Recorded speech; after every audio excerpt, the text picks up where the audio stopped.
안녕하십니까. 이렇게 여러분들 또 대표님들, 임원분들 앞에서 발표를 진행하게 되어서 영광이고요. 저는 C&I 리서치 사업개발팀에서 이제 사업개발팀 이사 담당하고 있는 김윤호라고 합니다. 오늘 제가 이제 뭐 많은 지식은 없지만 제가 이제 임상시험 C&I 리서치에 이제 입사한 지 13년 정도 되거든요. 그렇다 보니까 이제 그동안 이제 좀 많이 느껴온 것들, 제가 알고 있는 부분 최대한 전달 드리면서 네, 이렇게 오늘 발표를 진행할 수 있도록 하겠습니다. 일단 최근 들어서 이제 바이오 벤처 업계가 좀 많이 어려운 부분들이 있는데, 그렇다 보니까 오히려 이제 무조건 글로벌 CRO를 쓰시는 것이 아닌 어떻게 하면 비용 효율적인 임상 시험을 진행할 수 있을까 많이 고민하시는 것 같아요. 오늘 제 발표 내용이 그런 부분에 있어서 조금이라도 도움이 되었으면 좋겠습니다. 제가 간단하게 저희 회사 소개 10분 안쪽으로 진행하고 연계해서 임상시험이란 어떤 것인지, 비용 효율적으로 얼리페이지 임상을 진행하는 방법이 최근엔 이제 어떤 트렌드인지 이런 부분에 대해서 설명을 드리고요.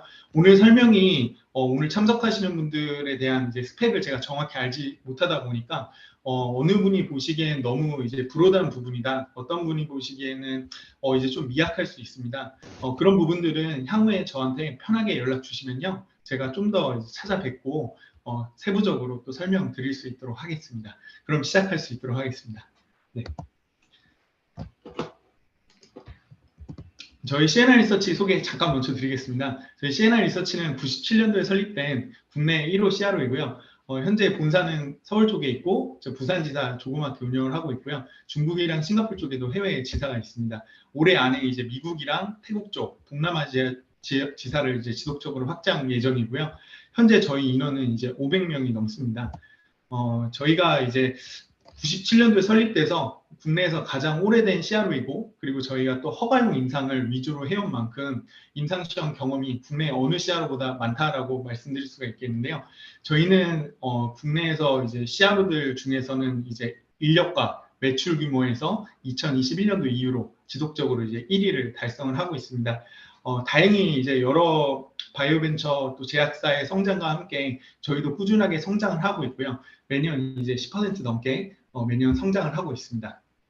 아까 말씀드렸던 대로 저희가 이제 중국이랑 싱가포르 쪽에 지사가 있고, 올해 안에 이제 미국 쪽, 그다음에 동남아시아를 중심으로 지속적으로 지사를 확장 예정에 있고, 이를 통해서 국내 바이오벤처나 제약사들이 좀 더 이제 비용 효율적으로 해외 임상까지 진행하시는데 저희가 교두보 역할을 하고자 하는 또 부분이 있습니다. 저희가 올해 들어서 딱 26년 차가 이제 넘는 그런 업체다 보고, 또 허가용 임상 위주로 이제 진행해 오다 보니까 현재까지 이제 1,700건이 넘는 그런 임상 시험 경험이 있고요. 여러 제약사나 바이오벤처나 또 임상 시험 사이트와 긴밀한 관계를 유지하고 있습니다. 그리고 이쪽에 보시면은 베스트 서티파이드 CRO라고 되어 있는데, 이 부분은 이제 코넥이라고 한국임상시험 사업본부라고 이제 저희 나라의 임상시험을 부응하고 유치하는 그런 국가 기관이 있습니다. 이쪽에서 CRO 평가를 이제 2년마다 진행을 하는데, 저희가 마지막으로 받은 부분이 2020년도였고요. 그때 함께 받았던 모든 CRO 중에서 가장 높은 점수를 받아서 저희가 실제 기사화도 하고 했었습니다. 코로나 때문에 2022년도에는 좀 진행되지 않았고, 올해 다시 또 이 CRO 평가를 진행을 하고 있습니다. 토탈 밸류체인 CRO라는 부분은 이따가 저희 자회사나 관계사를 소개해드리면서 한 번 더 설명을 드릴 수 있도록 하겠습니다. 이 부분은 이제 저희랑 함께하고 있는 이제 병원들인데, 국내에서 임상시험이라는 것은 임상시험 실시기관으로 지정된 곳에서만 진행을 하게끔 되어 있습니다. 현재 임상시험 실시기관으로 지정된 곳이 120군데가 좀 넘는데요. 저희 C&I 리서치는 이 모든 병원하고 같이 업무를 활발하게 하고 있고요. 이 중에서도 특히 오른쪽에 명시되어 있는 병원들 같은 경우는 저희와 MOU 관계를 맺거나 아니면 사업체를 함께 차렸거나 좀 더 특별한 관계에 있는 그런 병원들이라고 보시면 되겠습니다. 이 부분은 C&I 리서치가 제공하는 업무 스코프인데, 쉽게 말씀드리면 임상시험 처음부터 끝까지 임상시험에 관련한 모든 부분에 대한 서비스를 제공한다, 이렇게 생각해 주시면 되겠습니다. 이 부분은 저희가 함께했던 그런 과제들에 대한 세라피틱 에어리어인데요.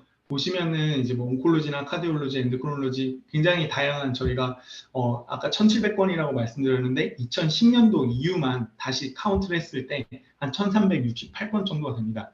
네, 이런 부분들에 대한 경험이 있는데 쉽게 말씀드리면은 사실 이제 저희가 어느 부분에 좀 특화돼 있다 이렇게 설명드리기보다는 국내 임상시험의 흐름이 이와 같았다라고 보셔도 무방합니다.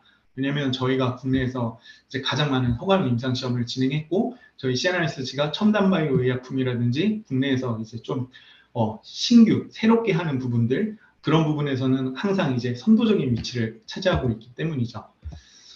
네, 보시면은 저희랑 함께했던 그런 세라피틱 그 스터디들을 저희 페이지별로 나눠본 건데 보시면은 이 앞쪽 게 허가용이고 뒤쪽 게 비허가용인데 저희가 비허가용을 아예 안 하는 거 아니고 비허가용도 600건 정도 되고요. 근데 허가용 경험이 더 많습니다. 제가 2010년도에 시에나 리서치에 입사를 했고요. 그때는 이제 사실 시에나에서 수행했던 업무의 대부분이 글로벌 2상이나 3상이라고 보시면 되겠습니다. 왜냐하면은 해당 글로벌 제약사들 같은 경우에도 1상 같은 경우에는 자국에서 진행하고 2상이나 3상을 MRCT로 멀티내셔널 스터디로 전환해서 여러 규제기관의 허가를 받고 이렇게 진행하는 경우가 많기 때문인데요. 저희가 예전에는 2상, 3상 글로벌 임상이 많았던 반면에 그 사이에 최근 이제 15년 그 사이에 제약사라든지 바이오벤처라든지 굉장히 신약 개발에 많이 힘을 써주시면서 저희도 그와 함께 성장을 많이 했고 그와 더불어서 이제 일상 경험이 좀 많아졌다라고 보시면 되겠습니다. 이 부분은 시에나 리서치 퀄리티를 나타내는 지표라고 보실 수 있는데요. 저희 같은 경우는 여러 바이오벤처 제약사, 글로벌 제약사로부터 거의 월에 2건 정도씩은 오디트를 받고 있고요. 저희가 워낙에 3상 과제를 또 이제 많이 진행하는 부분들이 있다 보니까 분기나 적어도 반기에 한 번씩은 MFDS로부터 실사를 받고 있습니다. 최근에는 이제 MFDS 품목 실사긴 하지만 실사를 나오시면은 해당 품목에 해당 과제 스터디에 대한 실사만 하시는 것이 아니고 이 CRO에 대한 전반적인 평가를 다 진행하시는 경향이 있고요. 최근 들어서는 이제 MFDS 쪽에서도 FDA라든지 AMA라든지 이런 해외 규제 기관으로부터 같이 협조해서 이제 인스펙션을 받고 이런 경험들이 많다 보니까 예전과 다르게 특히 DM이랑 통계 부분에 굉장히 인스펙션에 대한 중요도를 높게 보고 있다라고 말씀드릴 수가 있겠습니다.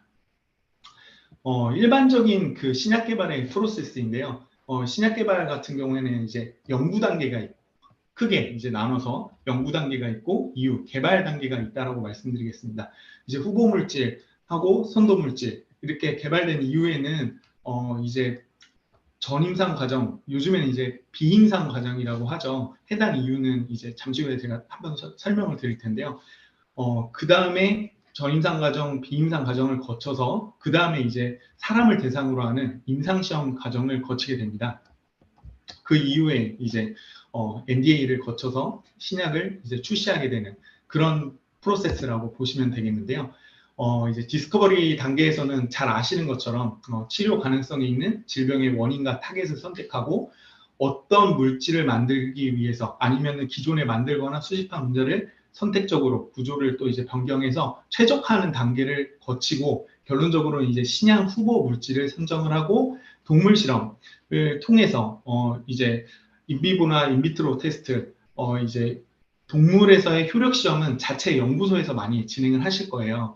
이런 부분들을 통해서 이제 임상 시험을 들어갈 것인지 말 것인지 그런 것들을 이제 결정하는 단계라고 보시면 되겠고요. 유효성은 자체적으로 이렇게 진행을 많이 하시지만 안전성 같은 경우는 이제 GLP 톡스 기관 인증 기관에서 이제 진행을 하시게 됩니다. 보통 그렇고요. 네, 그 다음에 이제 임상 시험 단계를 포함한 개발 단계 쪽을 보실 수 있겠는데요. 각각의 후보 물질, 기초 연구, 전임상 시험, 요즘에 이제 비임상 시험이라고 많이 부릅니다. 네, 그 다음에 이제 임상 시험. 이 단계가 조금씩 이제 물질마다 다를 수 있겠지만은 평균적으로 저희 시가처 이제 시가처에 공시된 이제 문서를 참조했을 때는 이 정도 시간이 이제 소요가 된다라고 보시겠습니다. 이렇게 굉장히 많은 소요 시간과 비용을 거쳐서 신약이 이제 개발되는 과정이 있고요.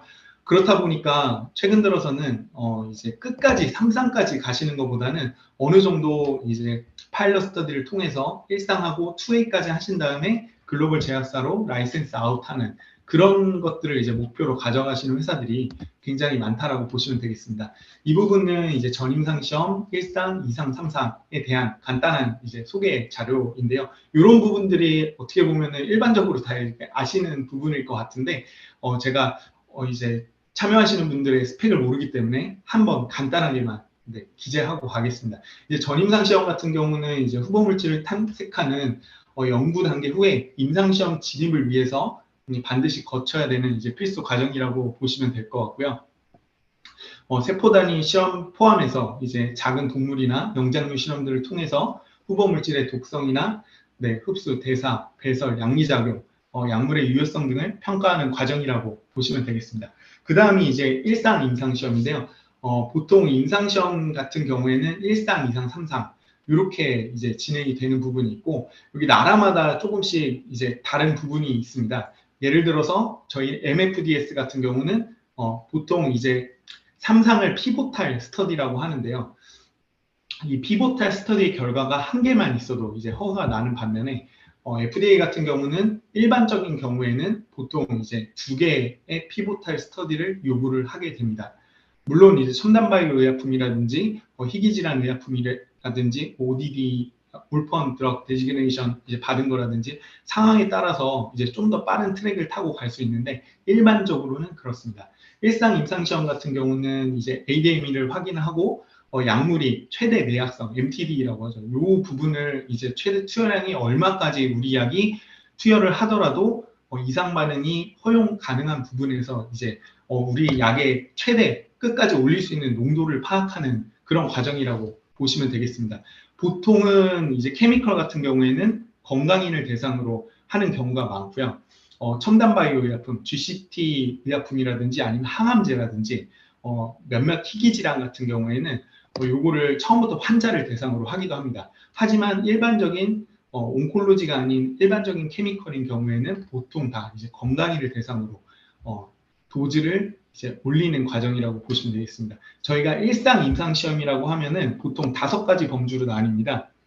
SAD, MAD, DDI, 푸드 이펙트, 그 다음 BE 스터디 이렇게 나눠지는데요. SAD나 MAD 같은 경우나 싱글 도즈 어센딩이나 멀티 도즈 어센딩 그리고 이제 드럭 인터랙션, 푸드 이펙트 스터디, 그 다음에 바이오 이퀴벌런시 스터디. 요 중에서 이제 바이오 이퀴벌런시 스터디들은 별로 관심이 없으실 거예요. 여기는 이제 생동성 영역이라고 제네릭 영역이라고 생각해 주시면 되고요. 보통 이제 일상 임상 시험을 한다. 그럼 SAD랑 MAD가 기본적으로 이제 들어갑니다. 그 다음부터 약의 인디케이션이라든지 우리 약물의 대사 과정이라든지 그런 부분들을 고려해서 추가적으로 이제 푸드 이펙트 스터디라든지 그 다음에 저희 약이 뭐 복합제라든지 아니면은 항암제 같은 경우에는 특히 한 단일 약으로만 쓰이는 경우가 없거든요. 이제 2상이나 3상 가면 기존의 1차 치료제라든지 먼저 나온 그런 의약품이랑 같이 병용 투여를 하게 되는 그런 경향들이 있습니다. 근데 그런 부분들을 이제 고려해서 DDI 스터디 이런 부분들을 진행하는 거고요. 이렇게 해서 일상을 통해서 우리 약이 어느 정도 도즈까지 이제 올릴 수 있다 이런 것들이 파악이 되면 일상 요 도즈 건강인에서 했기 때문에 어느 약까지 인체에서 허용이 가능하다 어느 미리까지는 몇 미리까지는 이제 우리 약을 사용할 수 있다. 그게 이제 결정이 되셨을 거잖아요. 근데 그 이전에 사실 전임상 단계에서 저희가 이제 유효성, 우리 약이 어느 정도까지 올라가면은 그래도 인체 내에서 효과가 있을 거다. 이런 부분들이 또 이제 결정이 생각하시는 부분이 있으실 거예요. 물론 이제 동물하고 사람하고 다를 수 있기 때문에 저희가 임상 시험을 하는 거지만요. 그 이상 단계에서는 용량을 이제 3개에서 4개 이렇게 이제 정해서 실제적으로 어느 용량이 이제 효과가 좋고 보통 약이라고 하면은 효과가 올라가게 되면 부작용도 같이 이제 올라가는 경향이 있습니다. 네, 그렇기 때문에 어느 단계에서 이제 효과가 좋고 허용 가능한 부작용이 일어나는지 그런 것들을 이제 이상에서 도즈를 3개에서 4개 해서 그 중에 이제 1개를 정해서 보통 3상 피보탈 임상을 진행하게 되는 것이라고 보면 되겠습니다. 피보탈 임상 같은 경우는 이제 위약을 대조로 하는 경우도 있고 또 이제 기존의 판매 중인 시험 대조약을 기준으로 이제 임상시험을 하는 경우도 있습니다. 네, 그래서 이제 3상까지 하고 나면은 국내 MFD에서는 이제 NDA 과정을 거쳐서 허가 과정을 갖게 되고요. NDA 때는 이제 추가적으로 이제 좀 그것도 기준에 따라 틀린데 포스트 마케팅 스터디에 신호비라든지 그 다음에 리스크 매니지먼트 플랜이라든지 그런 두 부분까지 같이 고려해서 NDA 자료를 넣고 이제 신약 허가 절차를 이제 들어가는 부분이라고 생각하시면 되겠습니다. 이 부분 같은 경우는 이제 임상시험 단계에 진입하기 이전에 수행될 GLP 톡스 그런 전임상 이제 실험 목록하고 그 다음에 실제 임상시험을 준비하면서 저희가 수행해야 될 그런 비임상 목록이라고 보시면 되겠는데 이제 비임상 같은 경우는 이제 톡스 독성 실험 같은 경우는 이제 굿 아발레토리 프랙티스라는 GLP 톡스 인증 기관에서만 진행을 할 수 있습니다. 국내에서는 이제 많이 쓰시는 데가 바이오톡스라든지 KIT라든지 캐먼 이런 쪽 많이 쓰신다라고 이제 보시면 되겠습니다. 사실 바이오톡스텍 같은 곳도 이제 국내에서 비임상을 진행해서 FDA를 들어간 게 50건이 넘는다고 해요. 그리고 이제 GLP라는 딱 기준이 있다 보니까 이제 명확하게 굳이 뭐 찰스 리버라든지 우시라든지 해외 기관 돈이 많으시면 이제 투자 환경이 좋을 땐 쓰셔도 됩니다. 하지만 요즘 같은 때 비용 효율적으로 진행을 해야 된다 하는 경우에는 국내 GLP 인증 업체를 쓰셔도 충분하다라고 이제 말씀을 드릴 수가 있겠고요. 보통 이제 GLP 기본적으로 이제 IND 단계, 저희가 임상시험 IND 단계 같은 경우에는 1상, 2상, 3상 하기 전에 각각 이제 IND 과정을 거친다라고 보시면 되는데 최초에 시작하는 이제 1상 임상시험 단계 이전에 IND Enabling Study 같은 경우는 여기 빨간색으로 표시된 2주, 4주 독성 두 종에 대해서 이제 그리고 제네톡시시티라든지 톡시코카이넥틱스라든지 세이프티 파마콜로지라든지 이런 부분에 대한 전임상 자료가 사전에 이제 좀 준비가 돼 있어야 된다. 이렇게 보시면 되겠고요. 그 다음에 이제 임상시험 이후에도 예를 들어서 뒤쪽에 이제 나오겠지만은 4주 독성을 하게 되면 일상 같은 경우에는 보통 이제 SAD랑 MAD 투여 기간이 얼마 되지 않습니다. 그러니까 4주 안쪽이라고 보시면 됩니다. 그렇기 때문에 이 4주 독성을 일상 이전에 하면 된다. 이렇게 이해하시면 쉽고요. 그 다음에 이상 같은 경우는 이제 투여 기간이 4주가 넘는 경우가 많습니다. 실제 환자를 대상으로 이상 같은 경우나 3상 같은 경우는 무조건 이제 진행을 하기 때문에 그렇습니다. 그래서 보통 이제 4주 이후 12주 반복 독성이라든지 그 이후까지의 독성 임상 같은 경우는 일상을 하면서 같이 이제 진행을 하는 경우가 많고요. 그 다음에 또 이제 생식 독성이라든지 이제 장기 독성 이런 부분들도 같이 이제 진행을 하게 되는 경우가 있고요. 네. 이렇게 임상시험을 또 이제 그 이전에 비임상이나 전임상 시험을 진행해야 되는데 의뢰사 쪽에서 많이 간과하고 계신 게 이제 저희 의약품에 이제 TTP를 설정하는 그런 부분이라고 보시면 되겠습니다.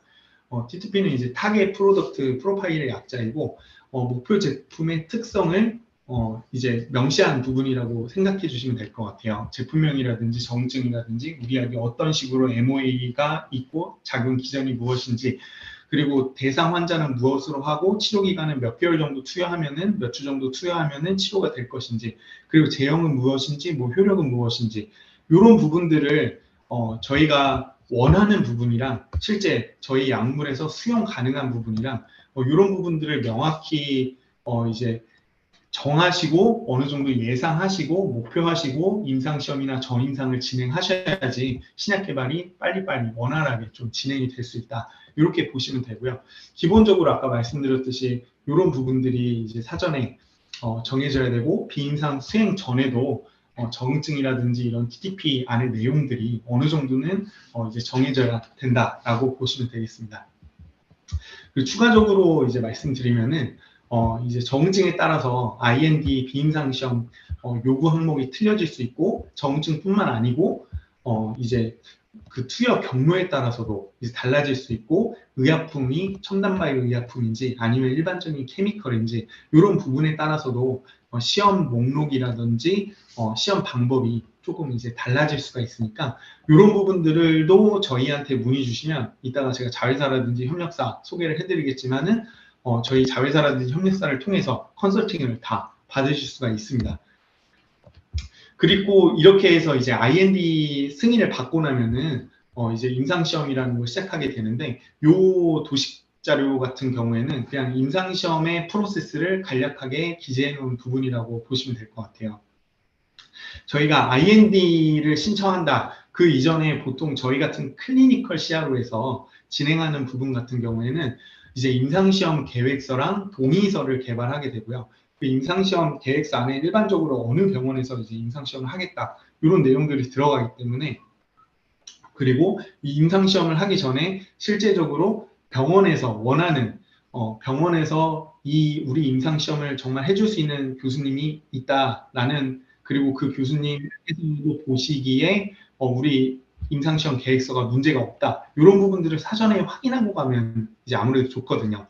물론 이제 임상시험 실시 기간이나 연구자 명을 기재하는 부분은 올해 들어서는 이제 반드시 기재하지 않아도 나중에 추가적으로 기재해도 되도록 변경은 되었습니다. 하지만 일반적으로 임상시험을 속도감 있게 진행한다 할 때는 계획서 안에 이런 부분들을 명시해 놓고 임상시험 계획서가 최종적으로 파이널 되기 이전에 연구자들한테도 미리 컨펌을 받습니다. 이렇게 해서 임상시험 계획서를 일단 개발을 하고요. 연구자 선정을 거친 이후에 프로토콜이 어느 정도 추가적으로 논의가 되고, 실제적으로 임상시험 계획서 시가처 승인, 요 단계가 이제 IND라고 보시면 될 것 같고요. 요 IND 쪽이랑 병행해서 또 진행하는 부분이 이제 IRB입니다. IND 쪽에다가 추가적으로 이제 CRF라고, 케이스 리포트 폼이라고 증례 기록서를 추가적으로 해서 이제 IRB 접수를 하게 되고, IRB 접수를 하게 된 이후에 이제 병원이랑 계약을 할 수 있습니다. 연구자랑 계약을 할 수가 있고, IND가 승인이 나기 이전에 계약하기 어렵습니다. 그렇게 해서 이제 연구자랑 계약하고 나면은 실제 임상시험을 하실 수가 있습니다. 여기서부터 이 보고서 작성까지는 저희가 CNR 리서치가 이제 클리니컬 CRO로서 이제 주도적으로 끌고 가고, 물론 이제 저희 같은 CRO를 쓰시더라도 저희가 뭐 중간에 이슈라든지 문제가 생기면 바로 의뢰사로 이제 보고를 드리게 되는데, 최종적인 결정은 이제 저희가 뭐 케이스 A, 케이스 B 이런 식으로 이제 A가 좋겠다, B가 좋겠다, A를 선택했을 때 위험 요인은 뭐가 있고 이득이 되는 부분은 뭐가 있다, 이런 부분들을 정리해서 드리겠지만, 이런 부분들은 최종적으로 의뢰사 쪽에서 선택을 하셔야 됩니다. 하기 때문에 저희 또 요즘에 뜨고 있는 비즈니스가 저희 같은 CRO 사이드 말고 의뢰사 쪽의 PL 업무 같은 경우에도 최근에는 이제 제공하는 기관들이 좀 늘고 있다라고 보시면 되겠습니다. 그런 부분들도 임상시험 쪽의 인력들이 보통 이제 바이오벤처 쪽 대표님들이나 같은 이제 주요 임원들 같은 경우에 연구 베이스로 이제 성장하신 분들이 많거든요. 그렇다 보니까 임상시험은 잘 이제 모르시고, 임상시험 이전까지를 이제 완전 전문가시고, 임상시험 이후는 이제 임상시험을 많이 경험해 본 사람을 새로 채용해서 해야 되는데, 그런 부분들이 사실 이제 쉽지가 않습니다. 인건비도 굉장히 좀 높은 그런 부분들이 있고요. 그다음 턴오버도 또 심하고, 이제 파이프라인이 순차적으로 또 이렇게 올라오지 않습니까? 한 번에 이제 여러 가지 파이프라인을 동시에 진행하는 경향이 아니고, 최근 들어서는 오히려 자금적인 압박이 있다 보니까 선도 파이프라인은 우선 뭐 진행하지만 나머지는 이제 좀 천천히 진행하시는 경향이 있기 때문에 사람을 뽑아도 이 사람을 뭐 당장 활용할 수가 없는 겁니다. 한계 가지밖에 없기 때문에. 네, 그렇기 때문에 이제 부분적으로 파트타임적으로 의뢰사 사이드에 PL 업무를 제공하는 회사들이 또 있고요. 이런 쪽도 이제 저희랑 협력된 곳이 있으니까, 그리고 일반적으로 많이 사용하시는 곳이 있으니까 뭐 필요하시면 저한테 문의하시면 되고요. 이렇게 해서 임상시험이 진행이 되고 수집된 데이터를 정지하는 과정을 참고로 이제 DM이라고 합니다. 데이터 매니지먼트라고 하는데, 이렇게 해서 이제 데이터 베이스가 어느 정도 이렇게 딱 클린한 데이터베이스가 락되면은 그 데이터베이스를 가지고 통계 분석하고 이제 결과 보고서를 작성을 합니다. 그 일상이 그렇게 끝났다. 그럼 이제 이상으로 넘어가는 거고요. 이상도 이제 동일한 과정을 거쳐서 이상이 이제 진행된다. 이렇게 보시면 되겠습니다. 이 연구자를 일상부터 이제 선정하는 부분부터 누구를 찾아가셔야 될지 모르겠다. 그런 경우도 이제 저한테 연락 주시면 되고요. 실제 이제 환자를 보시는 분들 같은 경우에도 우리 회사 같은 경우에는 사실 이제 어떤 교수님을 찾아서 이제 연구를 해야 될지 모르겠다 한 경우에도 저한테 연락 주셔도 좋습니다. 네. 사실 이제 이상이나 삼상 같은 경우는 보통 이제 임상 경험이 많은 회사들 같은 경우는 다양한 포인트를 고려해서 연구자를 선정을 합니다. 크게 이제 두 가지로 이렇게 압축할 수가 있는데요. 첫 번째는 이제 정말 임상 시험에 경험이 있고 우리 연구를 잘해줄 수 있는 그런 교수님을 선정을 하시고요. 두 번째로는 이 약이 시장에 출시됐을 때 얼마만큼 영업적인 파워를 가진 시장에서 이제 파워를 가진 우리 약을 얼마나 많이 잘 써줄 수 있는 그런 교수님들 이렇게 두 가지 영업적인 부분, 실제 임상시험에 진행하고 관련된 부분을 고려해서 교수님을 선정하고 이렇게 임상시험을 빠르게 이제 진행을 해야 된다라고 이제 말씀을 드리고요. 요거는 이제 IND 접수할 때 필요한 이제 서류들이라고 보시면 될 것 같아요. 뭐 독성에 관련한 자료라든지 뭐 다양한 이제 부분들이 있는데 사실 이제 GLP 톡스 아까 독성에 관련한 자료 같은 경우에는 어느 정도는 규모가 있는 회사에 요청을 하시면은 거기서 이제 패키지화해서 이제 나오는 부분들이 있습니다. 하지만 이제 식약처와 어떻게 협의를 하느냐에 따라서 여기서 이제 좀 스킵할 수도 있고 한 부분이 있기 때문에 그런 부분에 대한 컨설팅을 해주는 또 기관들이 최근에 이제 생기고 있다라고 보시면 되는데 저희도 그런 기관이 있어서 이따가 한번 설명을 드릴 수 있도록 하겠습니다. 저희 회사 소개는 개략적으로 이 부분이 이제 마지막이라고 보시면 되겠는데요. 저희 CNR 리서치는 원래 컨벤셔널 전통적인 CRO 역할을 했었는데 그때는 이제 임상시험하고 관련된 역할을 주로 하다가요. 최근 들어서는 임상시험 전부터 실제 출시 이후에 이제 마케팅까지 전반적인 부분을 저희 자회사나 협력사를 통해서 이제 진행을 하고 있습니다. 여기서 이제 항암제 쪽을 개발하시는 대표님이나 임원분들도 많으실 텐데 항암제 임상 같은 경우에는 모든 프라이머리 엔드포인트가 다 이제 얼리 페이지 쪽에선 영상 쪽입니다. ORR이라든지 이제 PSF 이런 부분들이 이제 프라이머리 엔드포인트가 되고 물론 이제 삼상에서는 이제 오버롤 서바이벌 레이시라고 환자들이 얼마나 많이 오래 사는지 이런 것들을 보게 되는데 일단은 이제 항암 3상까지 진행하시게 되면 비용이 굉장히 많이 들기 때문에 1, 2상에서 최대한 자료를 많이 얻으신 다음에 이것을 라이센스 아웃해서 뭐 공동 개발을 하신다든지 이런 전략을 선택하시는 대표님들이 많이 계십니다. 저희 트라이얼 인포메틱스 같은 경우는 쉽게 말씀드리면 영상 CRO라고 보시면 되겠습니다. 항암제 임상을 진행하신다. 그럼 일상을 진행하신다. 그럼 전통적인 뭐 3+3부터 엑셀러레이티드 뭐 타이트레이션 디자인이라든지 어쨌거나 요지는 앞쪽에서 1A 부분 같은 경우에는 적은 숫자로 이제 빨리빨리 도즈를 올리는 그런 스킴의 임상이고요. 두 번째부터는 이제 익스펜션이라든지 컨비네이션을 하면서 좀 더 이제 확대되는 그런 부분인데요. 트라이얼 인포메틱스는 사업 범위가 3개입니다. 첫 번째는 이제 도즈 에스컬레이션 할 때 세이프티 리뷰 미팅을 대신해주는 부분이 있고요. 두 번째로는 이제 독립적 영상 평가를 하는 부분이 있고 마지막으로는 이렇게 항암제 임상 같은 경우에 기전상 또 약물의 특성상 굉장히 다양한 인디케이션으로 확장이 될 수가 있고 그 다음에 또 여러 번의 임상시험을 거치게 되는 그런 부분들이 있는데 여기서 얻어진 영상 데이터들을 회사에 자산화를 하실 수 있도록 그런 데이터베이스, 영상에 대한 데이터베이스 서비스를 또 제공하는 그런 역할을 하고 있습니다. 요거는 이제 아산병원의 영상의학과 교수님, 김경원 교수님하고 이제 같이 이제 저희가 만들었다라고 보시면 되고 저희 관계사라고 보시면 되겠습니다. 저희 CNR 리서치가 지분을 46% 정도 가지고 있다라고 보시면 되겠고요. 사실 국내에서는 거의 솔벤더입니다. 영상 쪽 관련해서는. 그러다 보니까 주변에 물어보시면 혹시라도 저희 CNR 리서치가 보통 항암제 임상은 국내 선도적으로 거의 다 하고 있는데요.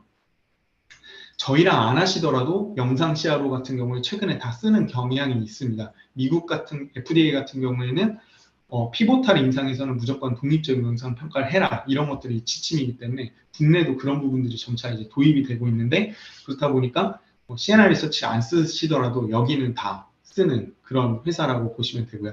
GCCL은 이제 센트럴 랩이랑 PK 분석을 전문적으로 하는 업체입니다. 임상시험이라는 것이 어느 한 파티만으로 이렇게 진행되는 것이 아니고 일상만 하더라도 이따가 보시면 아시겠지만 굉장히 다양한 파티들의 조합이라고 생각하시면 되는데 저희 GCCL 같은 경우는 저희가 녹십자그룹이랑 2019년도에 설립한 센트럴 랩이자 PK 분석 기관이라고 보시면 되겠고요.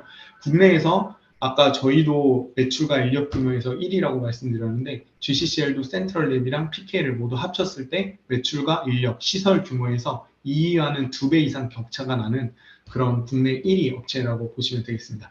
그리고 ABC 바이오 사이언스가 이제 전임상 쪽에 그리고 그 이전 선도물질 단계에서부터 컨설팅부터 임상까지 끌어가는 그런 컨설팅 기관이자 실제 액팅을 할 수 있는 업체라고 보시면 되겠는데요. 이 중에서 A는 이제 서울대 양리학과 교수님들이 주요 주주로 계신 이제 A페이스라는 기관입니다. 이거는 A 같은 경우는 이제 이전에 서울대 임상시험 센터장님이셨던 장인진 교수님, 지금도 서울대 계십니다. 최근에 이제 올해 들어서 김동환 교수님이라고 이제 항암제 쪽 온콜로지스트 분이 이제 임상시험 센터장님을 하고 계신데 보통 서울대 같은 경우에 이제 온코 한 번, 양리학과 한 번 이렇게 번갈아 가면서 하시고 계십니다. 그 장인진 교수님은 대부분 다 이제 워낙 유명하셔서 아실 거예요. 에이페이스의 최대 주주시기도 하고요. B 같은 경우는 이제 바이오톡스텍입니다. 국내 1위의 전임상, 비임상 시험 기관이라고 생각해 주시면 되겠습니다. 그리고 C가 CNR이십니다. 이렇게 각 분야에 걸친 회사들이 모여서 실제 컨설팅을 도와드리고 액팅까지 할 수 있는 그런 기관으로 이제 저희가 포지셔닝해서 올해 3월에 이제 만든 부분이 있습니다. 이런 부분들이 우리 약이 아까 TTP를 설정하고 그거에 따라서 이제 순차적으로 전임상이라든지 임상이라든지 이런 걸 진행을 하는데 임상시험 교수님을 사전에 한번 섭외해 놓고 만나는 게 굉장히 또 의뢰사 입장에서 중요한 부분이 있습니다. 예를 들어서 극단적인 얘기는 하지만 폐혈증 약을 경구투여제로 개발한다든지 그런 케이스는 이제 있어서는 안 되겠죠.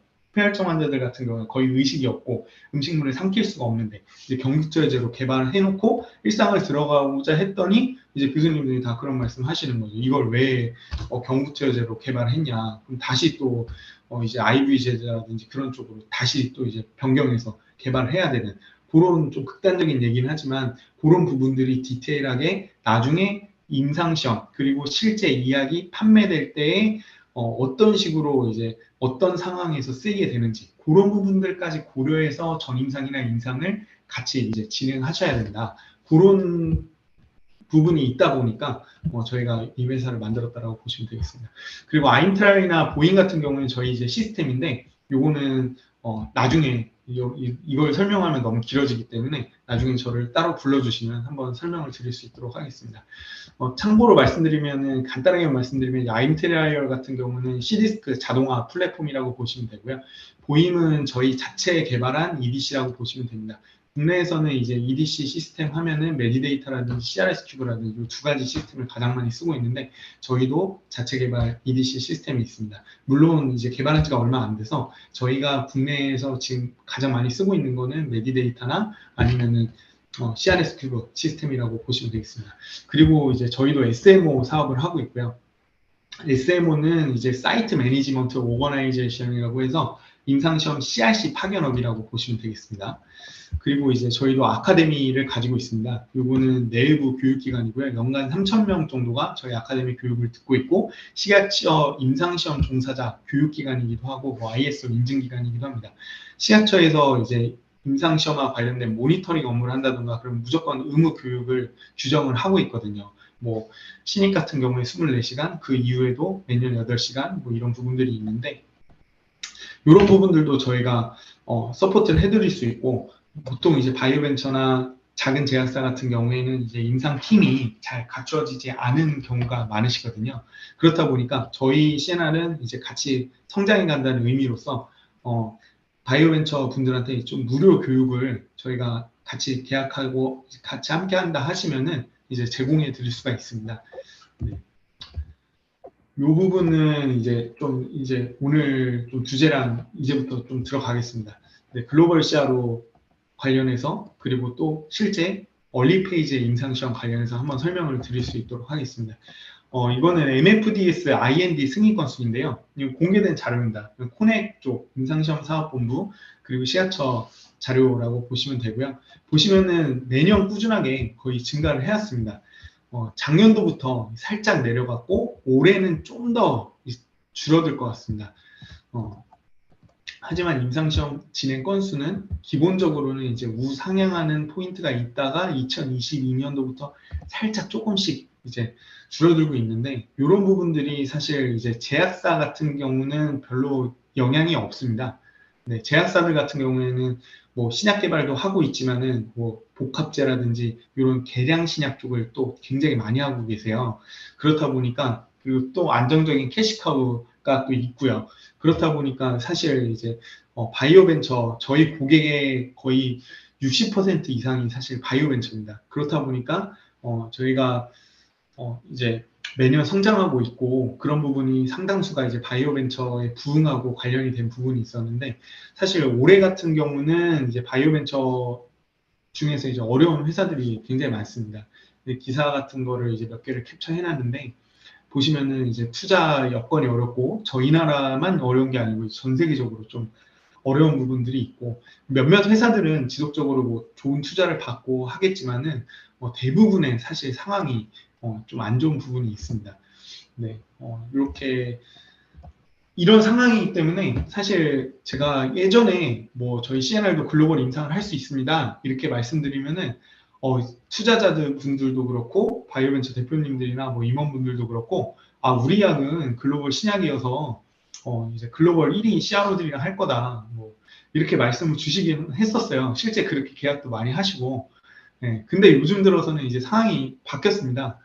자금적으로도 그렇고 실제 글로벌 CRO들이랑 해보니까 다른 게 없거든요. 오히려 글로벌 CRO들 같은 경우에는 국내 그 조그만 바이오 벤처보다는 뭐 GSK나 베링거 인게lum이나 뭐 파이자 같은 그런 회사들이 주요 고객들이 거기는 이제 몇 조 단위로 움직이니까요.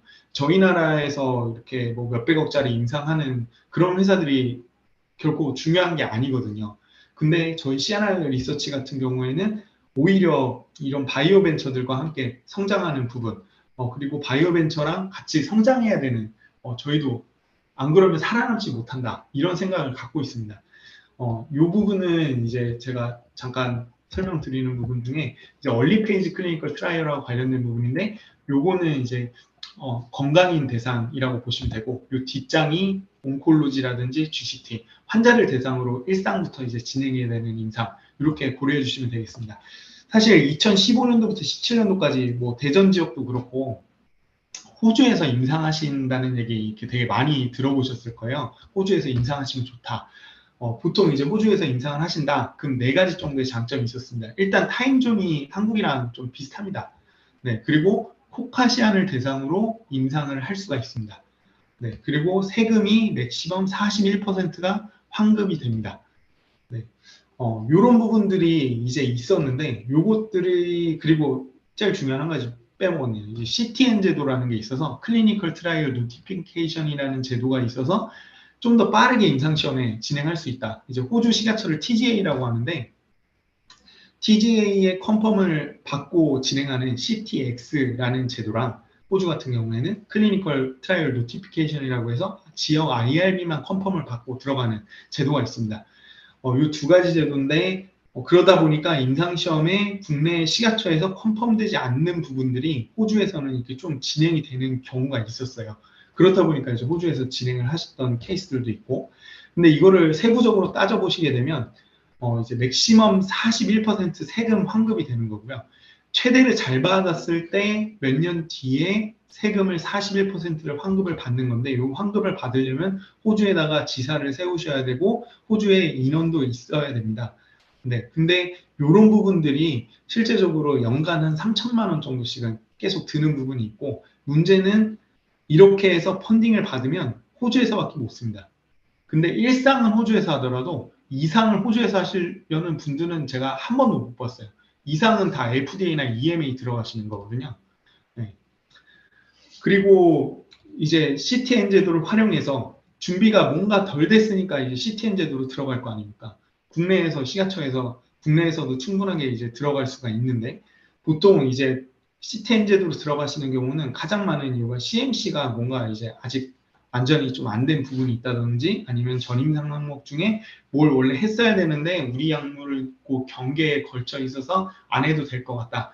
그러면 이제 호주 같은 경우에도 이제 의약품의 분류가 1단계부터 4단계까지 있어서 GCT, 첨단 바이오 의약품, 셀 앤 진 세라피 아니면은 보통은 다 1, 2 클래시피케이션 1부터 3까지 해당하기 때문에 CTN 제도로 들어갈 수 있거든요.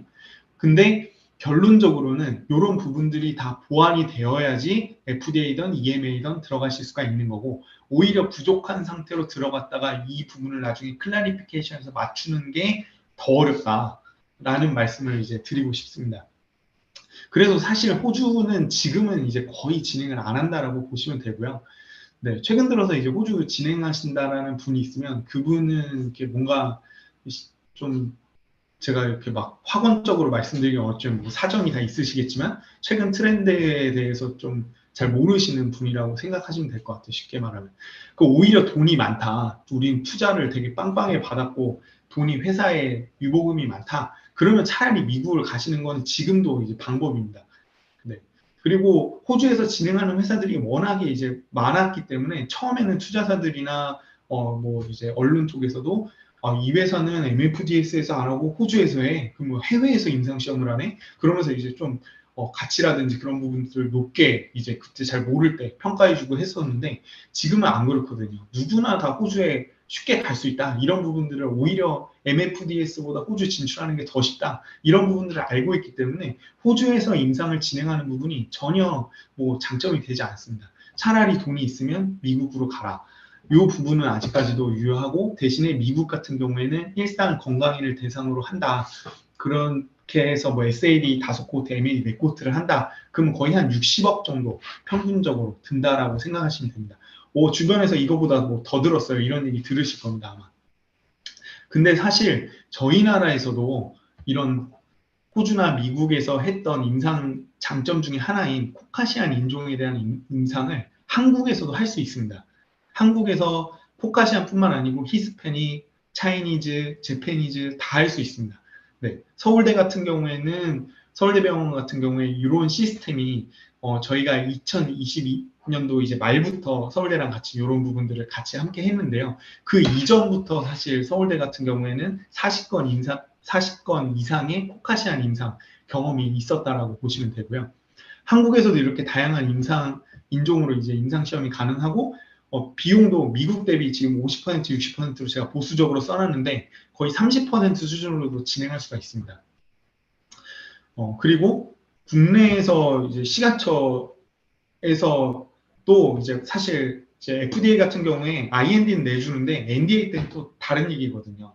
근데 저희 나라 시가처 분들은 어느 정도 의뢰사 입장에서 이걸 끝까지 좀 책임지시려고 하는 경향들이 있어요. 그리고 보안 초기 개발 단계부터 미리 시가처 사전 미팅이나 상담을 통해서 우리 약의 제품 개발 방향이라든지 그런 부분들을 사전부터 이제 논의할 수 있는 그런 장점도 있고요. 네, 그래서 빠르게 이제 좀 보완하고 국내에서 이제 임상시험을 빨리 진행할 수 있다. 이런 장점들이 있고 그 다음에 이렇게 진행을 하지만 FDA 프리앤디 미팅을 미리 하시는 거예요, 다.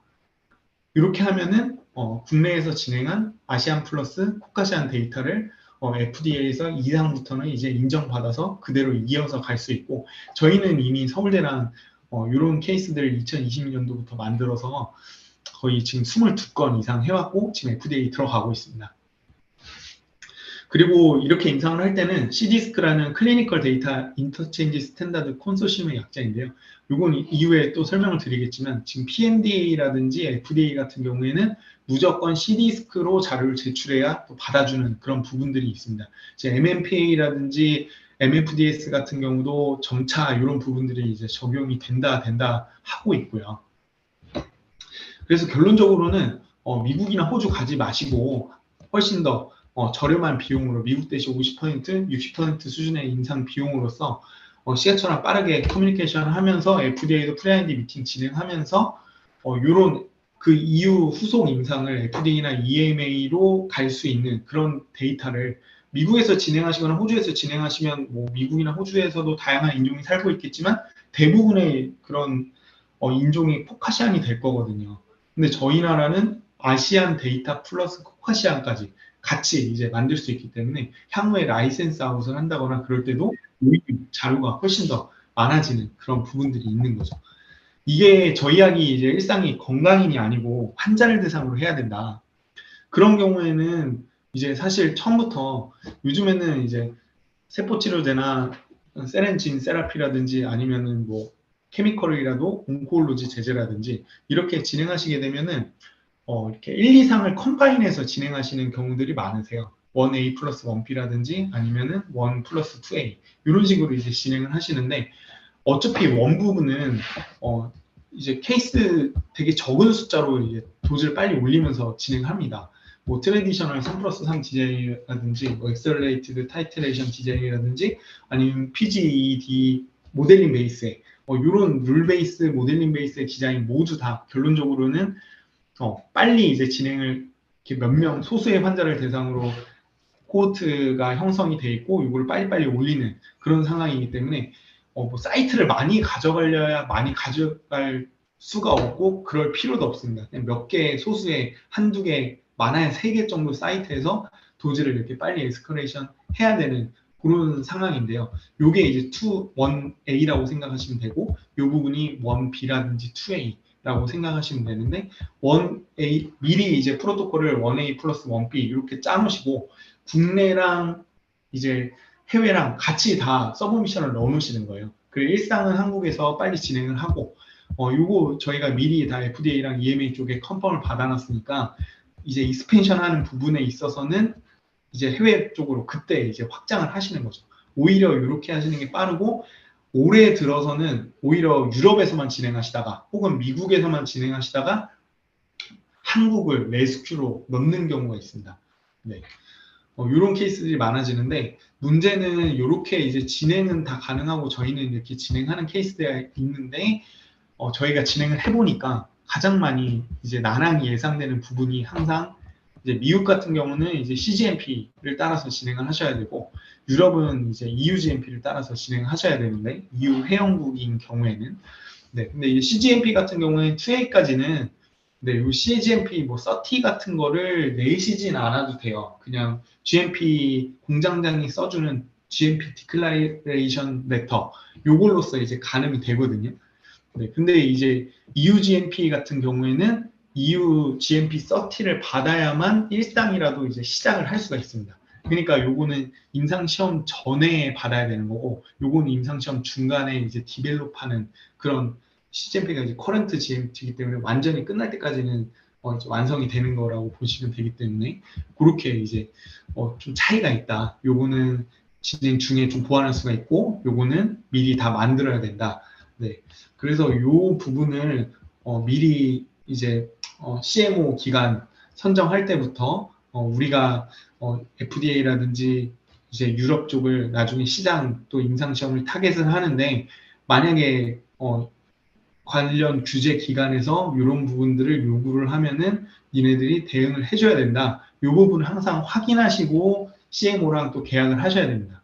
네, 안 그러면은 진행해놓고 우리는 CGMP 응대를 할 생각이 없다. 이렇게 나오면 또 굉장히 좀 곤란한 부분이고 실제 그런 케이스들이 있었습니다. 저희가 할 때. 네. 그리고 아까 잠깐 말씀드렸던 CTD라든지 C디스크 관련한 이제 부분이 어떻게 이제 요구가 되는지에 대한 설명인데요. FDA 같은 경우에는 일단 IND 단계, NDA 단계, 이건 임상시험 신청할 때 단계, 이건 신약개발 허가 날 때 단계라고 보시면 되는데 FDA는 다 의무화입니다. PMDA 같은 경우는 이제 NDA 할 때는 의무화라고 보시면 되겠습니다. 그리고 MMPA는 아직까지는 네, CTD만 의무화하고 C디스크는 이제 권고사항이라고 보시면 될 것 같고 이제 저희 나라도 CTD가 이제 곧 있으면 이제 의무화라고 보시면 될 것 같고 이 C디스크 부분도 점점 의무화되는 추세로 지금 가고 있습니다. 네, 요거는 참고해서 근데 우리 약을 어차피 나중이라도 FDA나 EMA 임상을 진행할 거고 글로벌 신약으로 고려해서 개발하실 거다. 그러면은 다 이제 C디스크는 필수다. 이렇게 생각을 하시면 되겠습니다. 이 부분은 이제 저희가 함께 이렇게 신약 개발해왔던 글로벌 신약 개발해왔던 이제 리스트라고 보시면 되겠는데요. 아까 제가 초기에 말씀드렸듯이 저가 2010년도에 입사했을 때는 저희가 진행하는 대부분의 임상이 거의 한 90%의 임상이 글로벌 신약 중에 한국 사이트만 저희 CNR 리서치가 매니지를 하는 그런 케이스였다라고 보시면 되겠습니다. 그 이후에 이제 국내 바이오벤처나 제약사들이 이제 해외 쪽으로 이제 성장을 해나가신 거고, 그 와중에 이제 초기에는 이제 바이오 쪽이 굉장히 좋았을 때는 글로벌 CRO들을 써서 해외 쪽으로 이제 진출하셨던 거죠. 근데 지금은 이제 저희한테 문의가 굉장히 많아지고 있고, 저희 과제의 한 15% 정도가 저희가 주도하는, CNR이 주도하는 글로벌 임상이라고 보시면 되겠습니다. 이런 퍼센테이지는 지속적으로 늘어날 것 같습니다. 그리고 저희가 아까 잠깐 말씀드렸는 태국 지사를 올해 안에 설립할 거라고 말씀드렸었는데요. 저희가 이제 한국에서 미국이나 뭐 유럽 시장은 빼놓을 수 없지만 사실 요즘에 중국 시장 같은 경우에는 굉장히 좀 이렇게 미국과 중국의 정치적 갈등으로 인해서 이제 중국 같은 경우에는 임상시험에 대한 베네핏이 굉장히 많이 줄어든 부분이 있습니다. 중국에다가서 임상을 진행하고 싶으시면은 직접 진행하시는 건 절대 추천드리지 않고 그냥 라이센스 아웃을 중국 판권 전체를 그냥 라이센스 아웃을 해서 중국 제약사에서 알아서 니네들이 진행해라 이렇게 하시고 중국 판권을 그냥 떼서 주시는 게 낫고요. 오히려 중국을 괜히 파이낸셜적으로 뭔가 얽혀 있다거나 중국하고 관련된 회사랑 임상시험을 뭔가 했다. 그러면은 미국에 진출할 때 공식적이진 않지만 뭔가 어려움이 많습니다. 예를 들어서 뭐 임상시험 쪽은 아니지만 뭐 트위터도 이번에 미국 쪽으로 인수되고 나서 몇 개 주에서는 아예 트위터 다운로드라든지 접속을 아예 막아버린 케이스들이 있거든요. 그리고 저희도 미국 진출할 때 오히려 중국 지사가 있다 보니까 니네 중국 쪽이랑 파이낸셜 어떤 부분으로 파이낸셜 협력을 하고 중국에 돈이 어떻게 들어갔었냐 이런 부분을 소명하는데 굉장히 오랜 시간이 걸렸습니다. 근데 이런 트렌드들이 이제 동유럽 쪽으로 갔다가 임상시험 트렌드가 예전에는 한 10년 전쯤에는 이제 중국 쪽에서 임상을 활발하게 진행하시려고 했었고 미국은 여전히 뭐 활발하고요. 그 다음에 이제 비용 효율적으로 임상을 진행하고 싶어 하시는 분들이 이제 동유럽 쪽으로 이제 많이 진행을 하셨고 그래서 뭐 아시겠지만은 뭐 셀트리온이나 삼바라든지 뭐 이런 쪽에서 글로벌 쪽으로 바이오시밀러를 진행할 때 대부분의 포션을 이제 동유럽 쪽에서 많이 진행을 했었습니다. 근데 이런 트렌드가 지금 러시아랑 뭐 유럽의 전쟁이라든지 그리고 동유럽도 물가가 지금 계속 올라오고 있습니다. 지금 중국은 참고로 저희 나라보다 더 비쌉니다. 이런 부분들이 이제 동남아 쪽으로 저희는 확대될 거라고 예상을 하고요.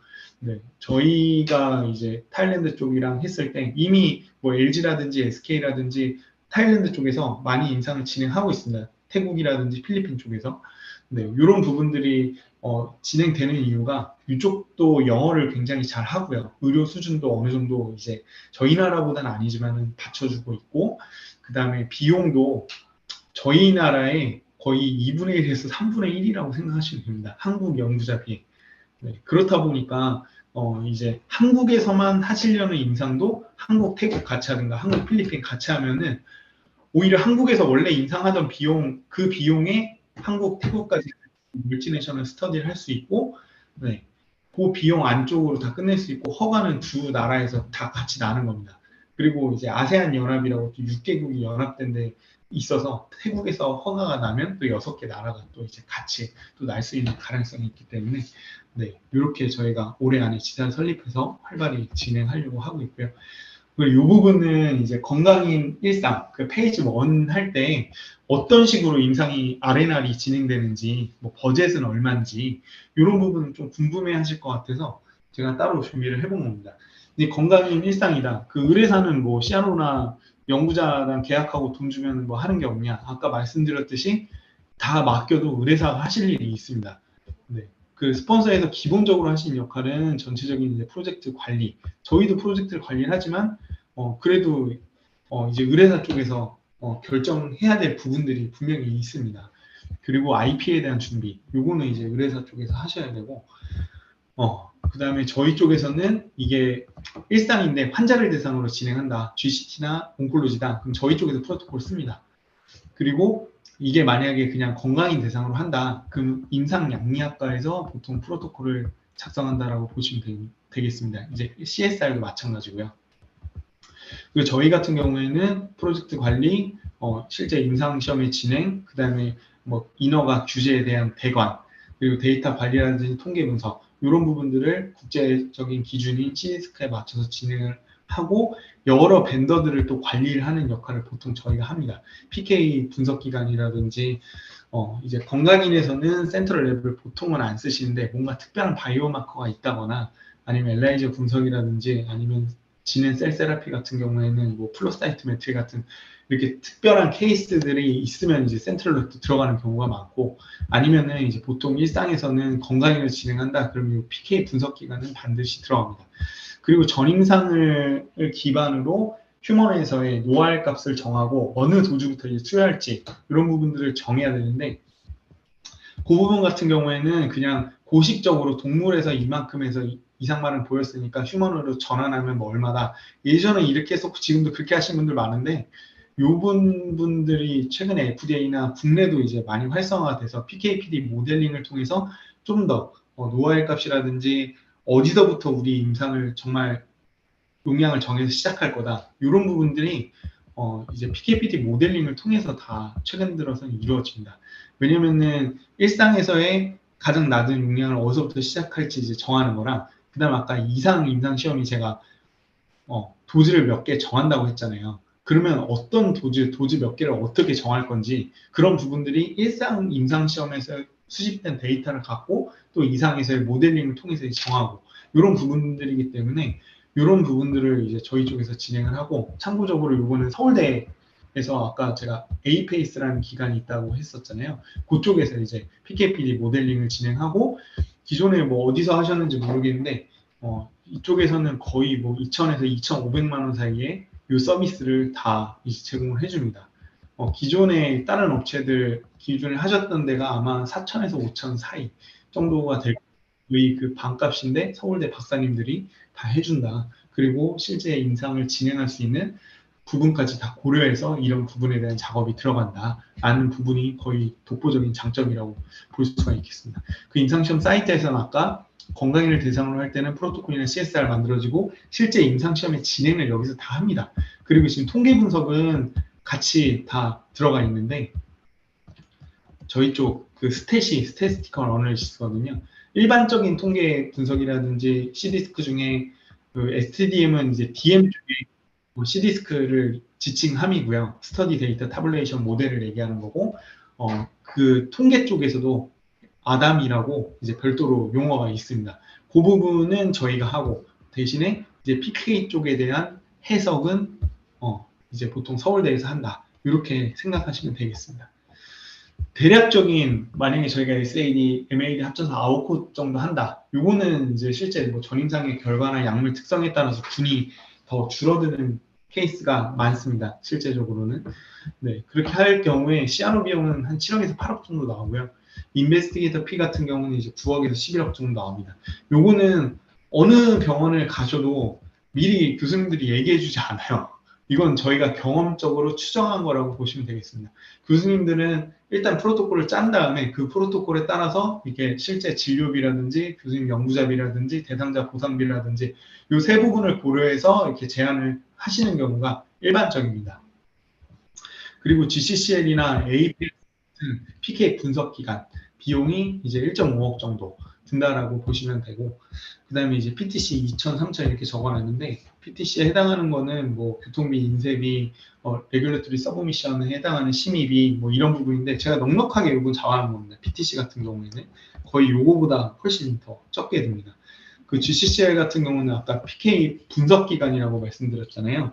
근데 분석도 이제 어떻게 하냐에 따라서 비용이 또 천차만별인데 요거는 보통 SAD, MAD 다 끝나고 한 번에 다 이제 분석하면은 이제 1.5억에서 2억 정도 나온다. 이렇게 생각하시면 되고 보통 이제 일반적인 경우라면 1.5억 정도 나온다라고 생각하시면 되고 가끔씩 이제 SAD 한 코호트 한 코호트 끝내고 분석하고, 한 코호트 끝내고 분석하고, 이런 디자인을 생각하시는 분들도 있으신데, 그런 경우에는 비용이 굉장히 많이 올라갑니다. PK 분석 같은 경우는 보통 이제 메스 장비라는 걸 가지고 이제 분석을 하게 되는데, 그거를 이제 어느 정도 기간 동안 이제 비워놔야 되거든요.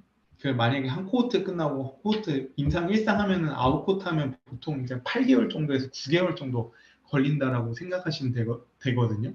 네, 맥시멈 아웃 코트까지 다 갔을 때. 그러면은 이 분석하는 업체 입장에서는 이걸 9개월 동안 장비를 다른 건 못하고 그냥 이것만 해야 되는 거예요. 그렇다 보니까 이제 비용이 많이 올라가는데, 그래서 보통은 다 SAD 끝나고 나서 한번 하시든가 MAD 끝나고 나서 하시든가, 제일 많이 하시는 부분은 SAD, MAD 끝나고 나서 한 번에 그냥 분석하는, 네, 이런 추세고요. 만약에 저희 임상이 뭐 탈모나 비만이다, 아니면 뭐 다한증이다, 뭐 이런 경우는 사실 뭐 탈모나 비만, 다한증이 있다고 해서 뭔가 이렇게 건강에 시리어스한 문제가 있는 건 아니잖아요. 그렇다 보니까 일상 임상할 때 이런 환자분을 몇 명을 넣습니다. 만약에 저희 질환이 치매 질환이다 해도, 노인성 질환이다 해도 그냥 건강한 노인 환자분을 몇 명을 넣는 겁니다. 그렇게 되면은 이상에서 이제 이상 시험 군 3개에서 4개 할 때 보통 분당 20명에서 30명 정도 하게 되거든요. 네. 이제 맥시멈 한 분석에 들어가는 케이스 수가 20명은 넘어야지 일반적으로 정규 분포를 따르고 여기 통계 분석이 가능하기 때문에 보통 분당 20명은 넘게 이제 산정을 합니다. 하지만 20명이 안 되더라도 이제 경향성을 확인할 수가 있기 때문에 실제 라이센스 아웃을 하거나 아니면 이상을 설계하거나 그런데 굉장히 중요한 이제 자료가 될 수가 있습니다. 때문에 이제 각자의 회사 이제 플랜이 있으시겠지만 그런 부분들을 고려해서 건강인 일상이지만 비만이나 뭐 탈모라든지 다한증이라든지 뭐 치매지만 이제 노인 환자들 몇 명 포함시켜서 이제 이런 것들을 본다든지 뭐 그런 케이스들도 최근 들어서는 이제 활발하게 이루어지고 있다라고 이제 말씀을 드리고요. 이게 저희가 2020년도부터 수행한 케이스인데 2023년도에도 저희가 굉장히 많은 계약을 하고 과제를 꾸준하게 이제 진행을 하고 있고, 오히려 최근 들어서는 대표님들이 한국에서 이제 포카시안 임상을 이렇게 할 수 있다는 부분에 놀라시면서, 지금은 사실 이제 저희 CRO 말고 다른 CRO들도 제가 이걸 2020년도부터 얘기를 하고 다녔으니까요. 2020년도 말이긴 거의 2021년도 하고 다닌 지 이제 2년이 넘어서 아시는 분들은 웬만큼 다 아세요. 네. 하지만 이제 저희 같은 경우는 서울대랑 처음으로 이걸 했고, 그 다음에 에이페이스라는 서울대 주요 양리학과 교수님들이 주주로 있는 회사랑 같이 합자법인도 설립을 했고, 네, 요 합자법인에서 제공하는 업무가 실제 컨설팅부터 임상시험의 수행이기 때문에 이런 부분들이 어느 회사보다도 원활하게 이루어질 수 있고, 아까 그 CD스크라는 부분이 사실 굉장히 복잡합니다. 어려운 부분입니다. 그런 부분들을 저희는 합을 맞춰서 이제 여러 번 해왔었다라는 부분이 이제 저희 강점이고, 대표님들 또 임원분들께서 무조건 뭐 호주라든지 미국 임상을 이렇게 보려기보다는 얼리 페이지의 일상 부분은 한국에서 빠르게 진행을 하고, 오히려 그게 더 비용 효율적으로 이제 임상시험을 효율적으로 빠르게 이제 진행할 수 있는 그런 방법이다라고 말씀을 드리고 싶고요. 참고로 ABC 바이오의 A가 이제 서울대병원 아까 말씀드렸었는데, 장인인 교수님하고 구세환 교수님하고 주요 멤버로서 저희 이제 하고 있다라고 말씀을 드리겠습니다. 제가 딱 1시간 됐는데요. 거의 1시간 조금 넘었네요. 네. 궁금하신 부분들 있으시면 뭐 이 자리에서 말씀 주셔도 되고요. 나중에 따로 연락 이쪽으로 주셔도 됩니다. 핸드폰으로 그냥 주시는 게 오히려 저는 더 편하고요. 저희 BD팀 메일 주소 이쪽으로 보내시면 저희 사업개발팀 전체한테 다 와서 놓치지 않고 팔로업 드릴 수 있도록 하겠습니다.